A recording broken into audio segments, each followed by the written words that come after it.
Every time I check online, I am hesitant to make a purchase for something I want. It is really my perspective every time I check online. It is not about the payment issue but the delivery matter. Sometimes the courier cannot locate your location, so you need to contact the courier to know the status of your parcel.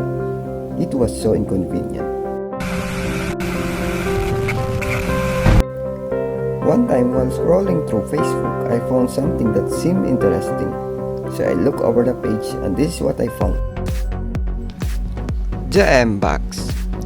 Basically, MBOX is smart locker where you can collect and drop off your parcel, shopping stuff, and packages at your convenience. So that's why I tried. I ordered online and assigned the address of the MBOX locker at my nearest area. After a couple of days, I checked my order tracking and this is what was so surprising. My order was not delivered. So, I am so frustrated for the first time. What I did was I contacted MBOX customer support to raise my concern, and this is what they said.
I am very grateful for the support and help of MBOX in terms of the coordination they made. That's why I got a message from the courier. Also, you will receive a confirmation message from MBOX that you have package along with a pickup code, and this is what happened. So we're going to get our package at the MBOX.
So we got our package now.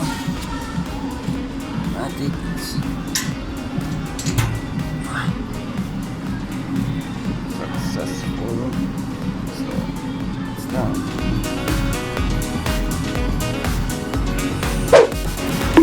So finally, we got our package at the MBOX locker. So we're now excited to check and then unboxing this one. Take note that I use MBOX locker for free. Yes, it is absolutely free. I never pay anything and I'm so very thankful for overall service of MBOX locker hack. That's why I take the chance to use MBOX locker not just once but twice.